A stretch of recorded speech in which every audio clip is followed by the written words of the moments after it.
Hi, I'm James. And I'm Anthony. And this is Words and Numbers. Anthony will disappoint us even more than usual when I say, what's new and exciting in your world this weekend? Somebody sent me a tweet from Bernie Sanders about a week or two ago. Oh, here we go. The foolishness of the week comes later. Well, Sanders says something that struck me as reasonable. I would bet anything that we're about to get something that sounds a lot like, well, Bernie sounded like he was right at the surface of things, but an inch below that, and here's what we actually think. Actually, that's the way the whole story turns out. The thing that he said... Funny how you can predict this with Bernie. The thing that he said, and I'm paraphrasing the whole business, he was looking at social services in Denmark, Canada, Finland, Norway, Sweden, the usual countries that he would point to and say we need to be more like them. He was saying they have free healthcare, free college, all of this stuff. I went and looked up how much after-tax income people have in each of those countries. Because, of course, all this stuff that's quote-unquote free, you actually pay for through taxes. So let's ask a reasonable question. What's the difference in after-tax income, these countries versus the United States? And I expected to find something, but I expected it to kind of average out that, okay, we have more after-tax income, but we have to pay for these various things. These other countries, they get them through the tax system, but it should end up being, roughly speaking, a wash. Well, it turns out it's nothing close to a wash. The United States, the average after-tax income, and when I say after-tax income, this is including all taxes, federal, state, local. It's also net of transfers, so money the government gives to people. So think about money that the government gives to the poor in various forms, maybe housing subsidies or income assistance, these sorts of things. When all the dust settles, you compare the United States to Norway, Sweden, Finland, Denmark, Canada. Of course, the numbers vary a little bit across those countries, but not too much. They're roughly the same. United States, the average after-tax income is more than 50% higher than these other countries. This is also, by the way, adjusted for differences in costs of living. They're coming in around $33,000, $34,000. United States is coming in over $50,000. This has been the case for a long, long time. And every time you see somebody try to dig into these numbers, they get the exact same result. Yeah, so I pushed a little bit further here and I said, okay, well, maybe it's still a wash when you consider, all right, we're making the average household here $51,000 after taxes versus whatever it is, the $33,000 or $34,000 after taxes elsewhere. Maybe what happens is we're spending about that difference on healthcare. Well, it turns out that's not the case either. The difference we're talking in after-tax income is roughly $17,000, a bit more than $17,000. I looked up the average out-of-pocket for health insurance in the United States. And when I say out-of-pocket, I mean the part that you have to pay, the co-payments, the deductibles, whatever it is, plus the premiums you have to pay. Put that all together, and of course it varies by state, but it's round about $5,000 a year. Now, big footnote, this is for employer-provided health insurance, so it's not the private stuff. But it's coming out around $5,000 a year, $5,500 a year, versus the $17,000 a year difference in after-tax income. I think there's an interesting thing to be done here. Compare inflows and outflows of state populations in the United States. We've often said, well, New York, California, they're bleeding people into southern states. But so too a number of countries we could probably look at. And I wonder what the inflows and the outflows at the nation level start to look like. Because my best guess here, and it is only a guess, is that the United States has more inflows than probably any other country, even with our draconian immigration policy. Yeah, I think ultimately that's the answer to the question. Is what you have on net better or worse? Just look at where the people are going.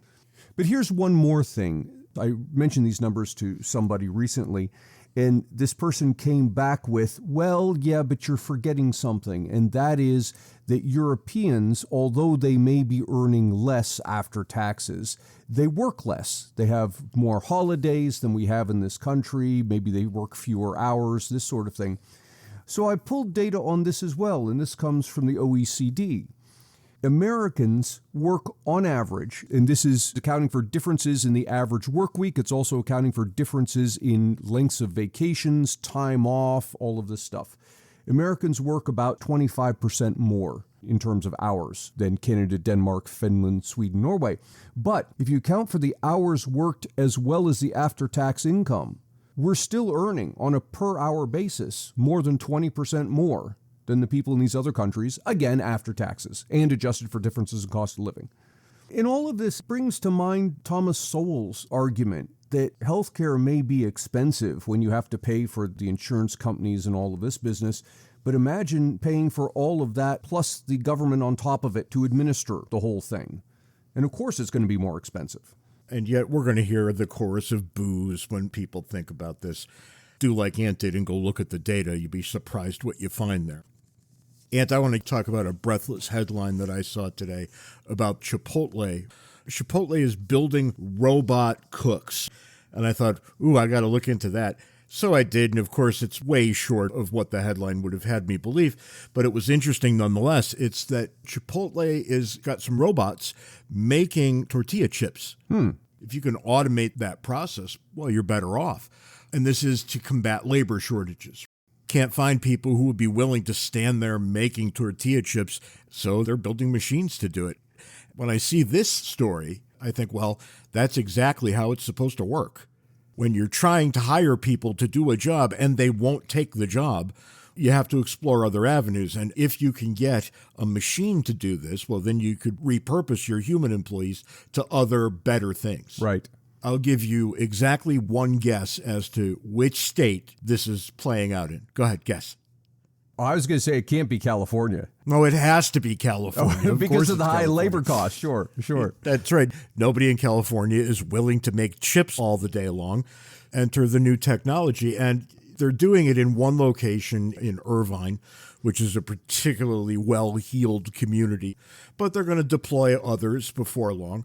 I just think it's interesting that people are unwilling to do certain jobs. And hey, let's be honest, Ant, you and I are unwilling to do any number of jobs, right? And that's just how the labor market is. These sorts of things play out to everybody's benefit. Necessarily it would be everybody's benefit. If nobody wants those jobs, it's not hurting anybody for them to disappear. And to someone who might say, well, but look, you really are destroying jobs here. Don't forget that there are going to be all sorts of jobs created because those robots need to be built, they need to be installed, they need to be maintained, they need to be programmed, and those are actually far better jobs than the jobs that the robots are replacing. I anticipate that automation of all kinds of tasks will come along. But notice, it's automation, right? There's no intelligence to the machine. Right. It's not like a robot walked in and said, how can I help you? More's the pity, right? I would like a robot that would come to my house and say that. We'll move on to the foolishness of the week. And for once, Ant, I'm just so irritated that we don't have a single event that's the foolishness of the week. Don't tell me the first time in 4 years of our podcasting you have not found something foolish? Oh, I've got all kinds of foolish things, but they don't reduce to one thing. You've probably heard me complain over the years that human beings, I'm not just saying Americans here, I think human beings writ large, we have this notion that what we need to do is engage in some sort of activity in some sort of performance area after which 3 or 5 or 7 people will hold up signs and tell you how good you were. And you have to deal with this drama about the judges and how they react. And it gets even worse because not only do we do that, we also allow our good friends from Hollywood to give each other awards while we watch. I can't imagine why anybody would sit and watch the Oscars. I have literally not one clue. But imagine my surprise when the day after this self-love festival happened, that another one of the things I think about a lot had come to pass at the Oscars. I always say that the world would be a much nicer place if everybody knew that a punch in the mouth was a possible outcome to the current behavior. And don't you know, Will Smith got himself all in a lather and went and slapped Chris Rock. I happen to like both of these guys. I've got no dog in this hunt. The joke that Chris Rock said just didn't seem to be all that offensive. It's starting to look like Will Smith's a bit of a snowflake, and I guess he's got some kind of long-term issue with his wife that plays out in public from time to time. And then enter the nice people who run the Oscars. They've now banned Will Smith for 10 years for violence. For God's sake, this is a slap, right? This happens at every Irish pub I've ever been in by about 11 o'clock. and we all know this. But here's the funny thing. Will Smith turned down, apparently, the lead role in Django because it was, quote, too violent. Yeah, I recall that. Yes. And this just gets dumber by the second. Here is the irritation or foolishness of the week. Pick whatever word you want. Why on earth do we have to turn everything into a contest? Well, I'm not one for conspiracy theories. Yet, if you consider that viewership of the Oscars has dropped by, I'm doing the numbers off the top of my head, so basically a 90% decline in viewership. Except, I bet viewership is up significantly next year simply because of the slap. I might have walked down that conspiracy road with you had Will Smith not been banned for 10 years. That's enough proof that this actually happened. This was more or less nothing. Will Smith has bad manners, and Chris Rock has actually a certain kind of grace.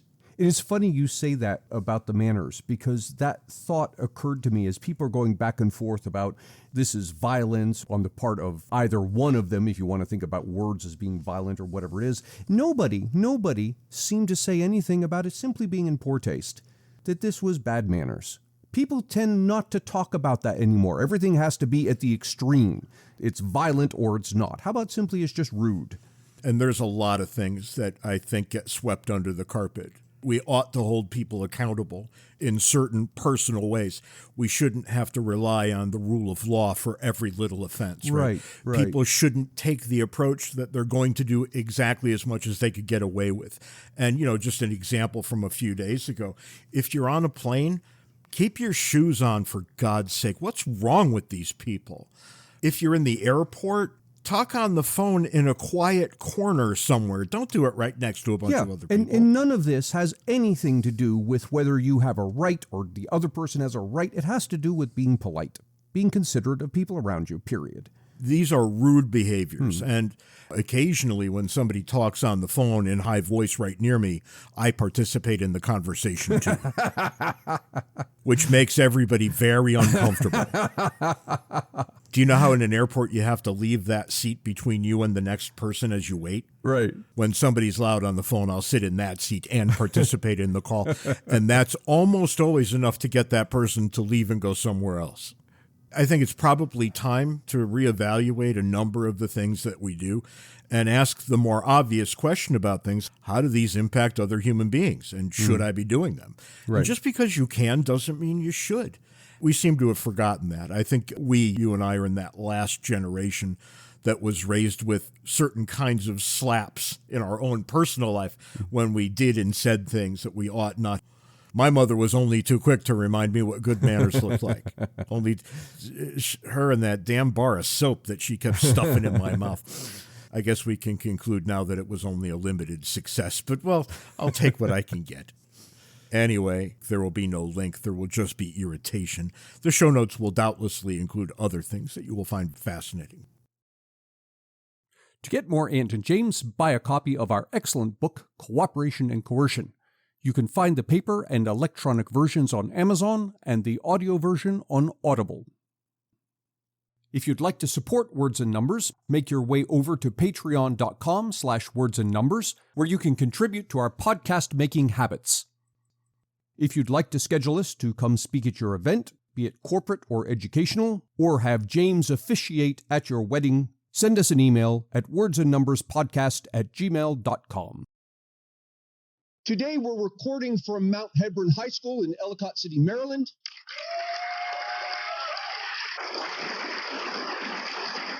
In front of us are 150 students who comprise the largest and objectively most successful economics program in Maryland, likely in the country, possibly in the world. Under the direction of their teacher, Van Prime, the economics students at Mount Hebron participated in the National Economics Challenge, a competition among 10,000 high schools across the country. Mr. Prime's students have won the national championship 6 times, placed as national finalists 9 times, and won the Maryland State Championship 16 times. Not satisfied with dominating in the United States, the students have also participated in the International Economics Olympiad, where they won first place in the world. If you'd like to learn more about Dan Prime's astounding students, look in the show notes for links to their media appearances. The students have submitted to us ahead of time some questions that they're interested in discussing, so we've picked some of the more interesting ones, and I have in front of me a 10-page document of over 120 questions. We're not going to be able to get to all of them, but we picked some of the more interesting ones and also ones that touch on topics that several students have mentioned. And we've asked the students to come up and ask their question. We'll respond, and feel free to stay here if you have any follow-up questions that we can address, and treat this more like a conversation than a presentation. Incentive, like how congressional members don't have any incentive to do the right thing because they're not facing the consequences of it. The American people are. We can all decide not to buy anything from Amazon. The fact that we don't leads me to believe that people find value in the corporation. I know I do. When the whole world shut down, Amazon became a very important part of my everyday life because I could order things and get them delivered even though every store in Tucson was shut down. What you're really asking, I think, is does Jeff Bezos make too much money? Does he make so much that there's not enough left over for other people? And that's an argument I hear more and more. I don't think it's the right argument. How much would be too much? I don't know what the answer would be. We often say he should pay his fair share. What is his fair share? I don't get an answer to that either. That's a great political line to put out. These rich people should pay their fair share. But when you have the follow-up question, what's that? Nobody has an answer. And we did some math on this, meaning to say, I asked and Anthony did a bunch of math on this, to figure out what would happen if we wanted to finance our government with all the billionaires' wealth, not their income, but their wealth, everything they own. If we confiscated every billionaire's property 100%, we could fund governmental activities for about 9 months. And that's assuming we could sell off their assets and get full market value, which isn't going to happen. Which isn't going to happen. I ask for the answer to the simple question, how much? When I do get an answer, it's a very strange answer because it's less than they already pay in the first place. So people think they don't pay anything. They actually pay quite a lot. When Warren Buffett said, well, my secretary gets taxed at a higher rate than I do, that's nonsense. That's not correct at all. And Warren Buffett knew that. It's demagoguery on every side of this discussion. And I don't see a way through it until we answer the basic question. How much should anybody owe the rest of us? And I think there is a right answer here. And I know it's not zero. The anarchists would say we don't owe anything to each other ever. Of course we do. We owe all kinds of things to each other. But the communist answer, 100%, that's idiotic too. I can tell you that whatever the right answer is, it's not 0 and it's not 100. So we're left with an answer in the middle somewhere, and our answer is roughly 18%, which Ant will talk about in a minute, I'm sure. And we can then look at what we would call reasonable countries around the world, the Scandinavian countries, Denmark, Western Europe, and they all have radically different answers than we do. We say 18%. They're up closer to 60 in a couple of cases. The question that I'm asking is a justice question, and there are a number of correct answers, and the correct answers come from the people who live under the regime. If you look historically at all the money the federal government has collected from all taxes, fees, tariffs, whatever, total amount of money the federal government collects over time, it's a pretty constant 18% of GDP. It doesn't matter whether we're in a period where we're taxing the rich a real high amount, like once upon a time we taxed the rich at 92%. It doesn't matter if in the Reagan years we're taxing them at 28%. It doesn't matter whether we're taxing corporations or consumers. It doesn't matter whether you're taxing real estate or capital gains or income. Regardless of what we do, the federal government collects a pretty constant 18% of GDP. I don't know why it's 18%. All I can tell you is it is. If that's the case, let's just be honest with ourselves and say we have decided in some way, whether it's the voters or the market or what have you, we decide 18% is the right answer. And it's been the right answer since the 1950s. Yeah. This is not a short-term thing. Ant and I started writing about this, and we would call the Congressional Budget Office to task because the CBO overestimates what the receipts are going to be every single year. we started writing about the 18%. And one day we got a phone call from congressional Republicans asking if we would sit on a conference call with all their staff to explain how we did this. So we said, sure. And the first question they asked was, how many economists do you have working for you? At which time we both burst into laughter. And they said, well, how are you guys always right about what the figure is? And we said, we just multiply by 0.18. They weren't interested in that because that would have unemployed half of them. Yeah. And the guy who runs the CBO started sending us hate mail, which I thought was fantastic. If there's a guy in the government I want to make angry, he's way at the top of the list. You start to realize that the way the tax code is written, it's designed to be taken advantage of. Everybody knows you're going to have all these deductions, and if you're not a crazy person, you'll take them. I talked earlier about my mortgage deduction. I have a massive mortgage. I write that right off at the end of every year. My 3 little tax deductions that used to run around the house, right, my children. It's designed to give you a certain answer. And when it gives you the answer of 18% every single year, you have to realize that all of the yammering away of the political class is just smoke and mirrors, because you're going to pay about the same no matter what they say. I want to pick up on something you said a moment ago, or maybe James said in response to you, about how much is too much. We point to Jeff Bezos. In my day, it was Bill Gates, right? Yeah, that's right. Now it's Jeff Bezos. You point to Jeff Bezos and you say, well, but he's worth $100 billion or whatever it is. One of the things that people get wrong is they imagine in their minds that he's somehow collected $100 billion. That's not the case. His stock is worth $100 billion. It's like saying, those of you who own cars, it's a lot different to say I've got a car whose book value is $10,000 than it is to say I've got $10,000 in my pocket.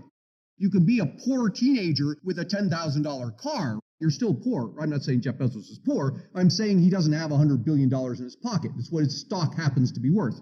But here's the thing. We suffer from an observation bias when we think about rich people like Jeff Bezos, because we see the dollars that he has collected from selling us stuff on Amazon.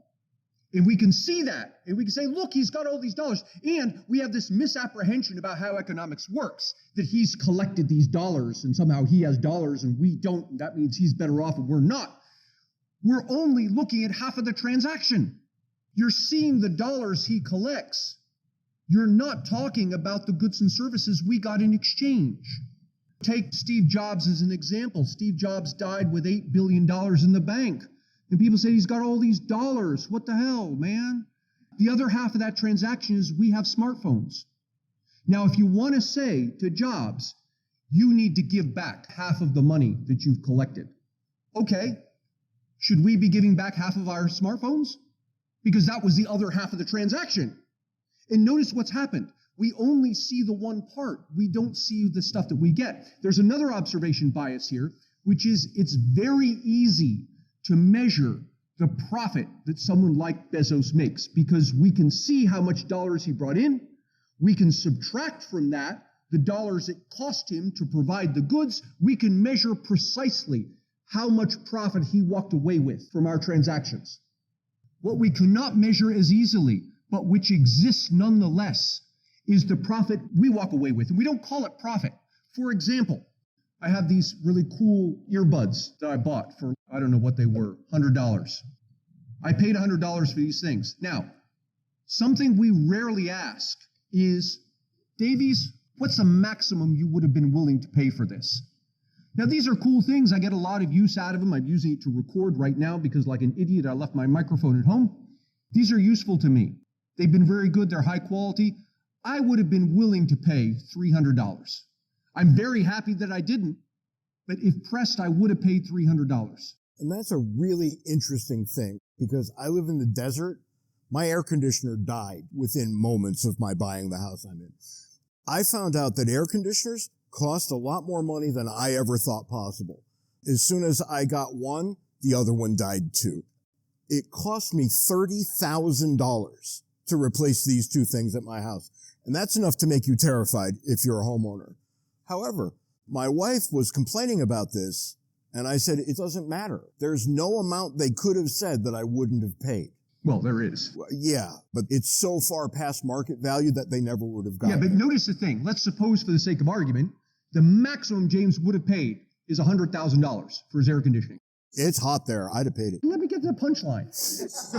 Suppose the maximum he was willing to pay was $100,000. If it was 101, he would have said, no, I'll just live without the air conditioning. 100,000 is the maximum he's willing to pay. He actually paid 30.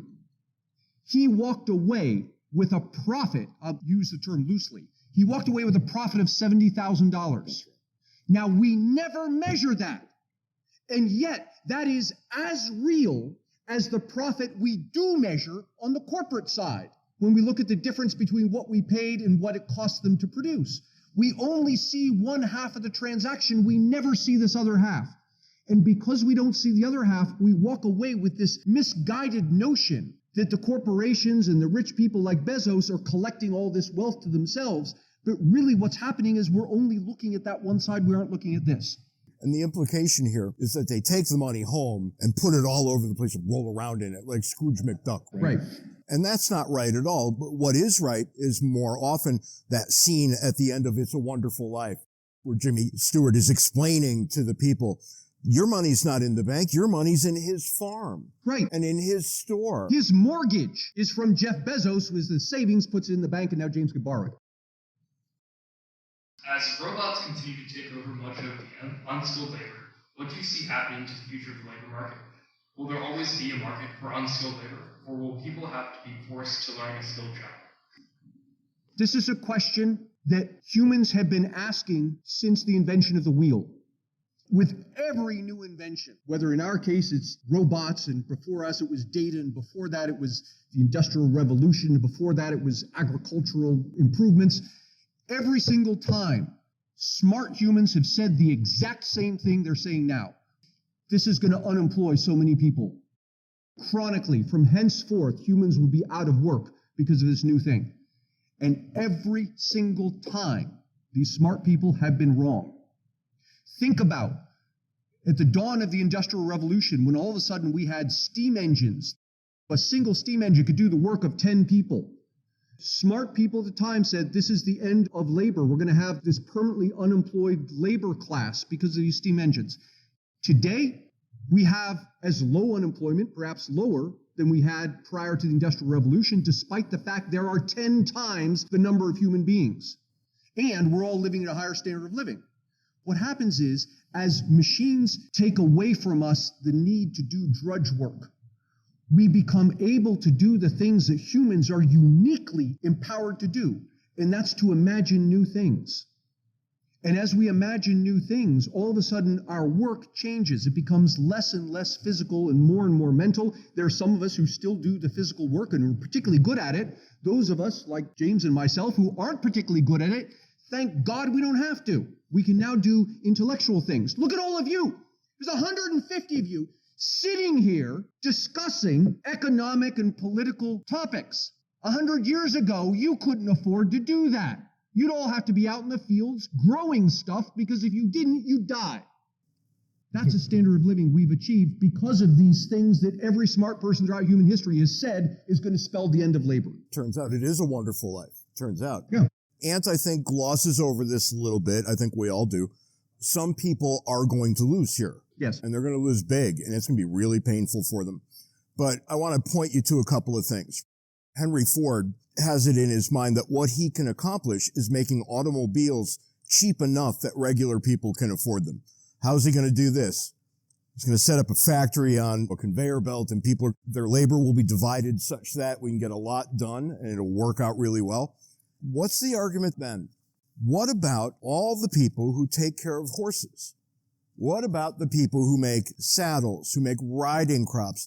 What about people who sell the manure of horses to other people? And every single argument that you got back at that time was in line with this idea that there's an entire industry, horse keepers, that's going to go belly up. And it absolutely did.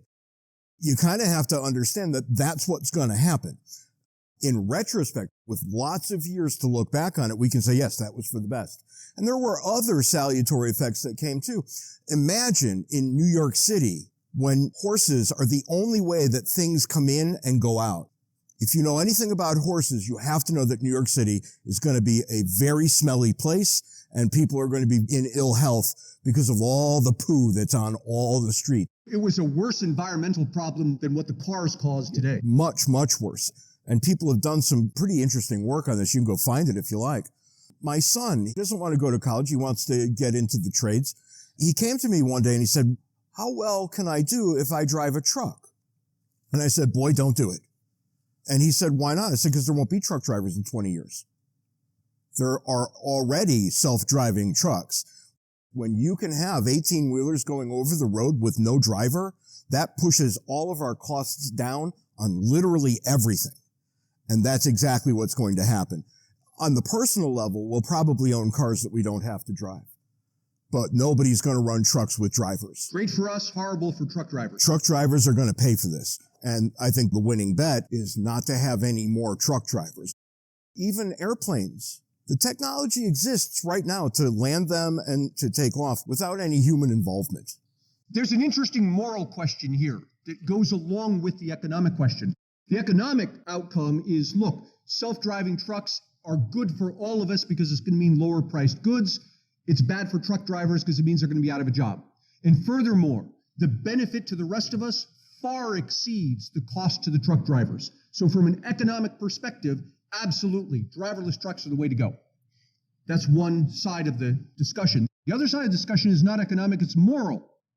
What about these truck drivers? They're human beings. What are you going to do? Just say, well, I'm sorry, you just can't earn a living anymore. There's a transition that we have to think about. Now, in this transition, some of these truck drivers are going to be younger people. And those younger people have decades in front of them. They can retrain for something else. I'm less concerned about them. I'm more concerned about the truck driver who's been a truck driver for 40 years. He's 5 years, 10 years from retirement. He's too old to retrain for something else. What do we do with this guy? One possible answer, I'm not necessarily advocating this, but I'm saying it is reasonable. One possible answer is that we put in place some program. We say, okay, we're going to tax everybody. And with this tax money, we're going to take you, Mr. Elderly Truck Driver, we're going to cut you a check for the money you would have earned had you kept your job. And we're just going to keep cutting you these checks until you reach retirement age, understanding you're no longer a truck driver, you're basically unemployed. That keeps your standard of living where it was, you don't lose out. Now that achieves a couple of things. One, it achieves the moral outcome of we're not just leaving this guy to be destitute, he's got no other options. Two, it achieves a transition out of truck driving. If we didn't do this, the truck drivers would have tremendous incentive to lobby Congress and say, look, we've got all of these workers who are going to be out of jobs. We need some regulation in place that limits the self-driving trucks. And so we limit the self-driving trucks and these guys keep their jobs. You say, well, that's good. They kept their jobs. Yeah, except the next generation that comes along, they'll also become truck drivers because we preserve these jobs. And all that happens is we keep this problem in play generation after generation. If instead we do it the way I'm describing, we say, okay, self-driving trucks are replacing everybody, truck driver jobs are gone, we'll cut you guys a check for the money you would have earned. Once you retire, I'm done with the problem. Nobody else has come into this industry. Everybody else is trained for other things. And this sort of thing has not been done. No. When the Model T put every buggy maker out of business, nobody asked, what can we do for the buggy maker? It was just understood that, well, that's too bad and we're sorry, but you're going to have to deal with it. I think what Ant's talking about could be achieved by just escalating Social Security to a younger age for truck drivers. For truck drivers, yeah. The infrastructure is already in place to accomplish what you want to accomplish. Now, it's not a perfect solution. No. There's all kinds of problems around the edges because the guy who's 45 years old, he could retrain. He hears this program and he was doing what? He was a janitor somewhere. He says, I'm going to become a truck driver. That's right. So I can get in under the wire so I get this thing. There's problems around the edges. But large scale, I think it's not a perfect solution, but it's a better solution than the alternatives. You should be aware that almost everything we've talked about today, we have said exactly what you just said. It's not perfect. How often do you hear politicians saying that? There is never a perfect answer to a social problem. There are better and worse answers, and I think we owe it to ourselves and each other to go find the better ones. But that's going to require some work, and it's going to require a lot more work than listening to Joe Biden's 3 talking points this week. It just can't be that. Or Donald Trump's before him. That's right. It's the same animal to us either way. You have to be open to the very real possibility that cheap, easy answers don't exist. How do you think, if at all, the national debt crisis will resolve? Do you think that it will keep running up deficits until we no longer can and have no other options? Or do you think that will start to resolve the issue now? We've been doing this, James and I, for 10 years now. And over the course of these 10 years, we've always said the same thing, and people shook their heads and said, no, it can't be that. And yet it's now coming to pass. The way we have always answered this question is the national debt crisis resolves itself in one of three or a combination of the three ways: inflation, default, taxes. And what we're experiencing now is the inflation. People always said to us, where's the inflation that you guys keep talking about? Well, we're feeling it now, and I think we're going to continue to feel it. My back of the envelope calculation is if the federal government continues in its trillion or multi-trillion dollar deficits, we can expect to see inflation of the 5 to 15% range for the foreseeable future. Yeah, maybe for as long as there are dollars. As long as there are dollars. So there's that, or a default. If you get a default, here's what it's going to look like. At no point will any politician say that they've defaulted. They will, in effect, default, and they've done this before. It happened back in the 1980s. It will come with Social Security. And they'll say something like, in fact, they're going to say it to you. They're going to say to you, as you start approaching retirement, look, I'm sorry, we just don't have the money to pay you that we promised. But look, Social Security wasn't designed for you. You all are educated people. You have employers who are contributing to retirement plans for you. You're privileged in a way that many people aren't privileged. And how did you become these privileged people with employers that contribute to retirement funds for you? Well, you did it because you got an education through the public school system, and then you went on to get college degrees, which were subsidized by the federal government. It's time for you to give back. And the way you're going to give back is by forfeiting your Social Security retirement benefits. You have to pay your fair share. You'll pay in, but you won't receive anything. That's an effective default. Now, the government did this back in the 1980s, although they did it differently. What they said was, prior to the 1980s, retirement benefits were tax-free. Starting in the 1980s, the Congress changed the rules and said, henceforth, you retirees, you're receiving Social Security benefits, they're now going to be taxed as income. Well, I'm sorry, but mathematically, that's identical to a 20% default on the money you promised me. So you're going to see that. You're going to see default, and you're going to see higher taxes. You're already seeing it as politicians talk about taxing unrealized capital gains. And notice what they do.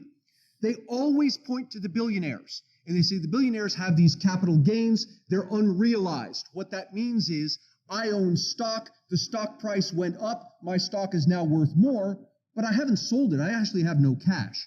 It's like you buy a car for $7,000 and the book value on the car goes up next year to $10,000, and the politicians say you made a $3,000 gain.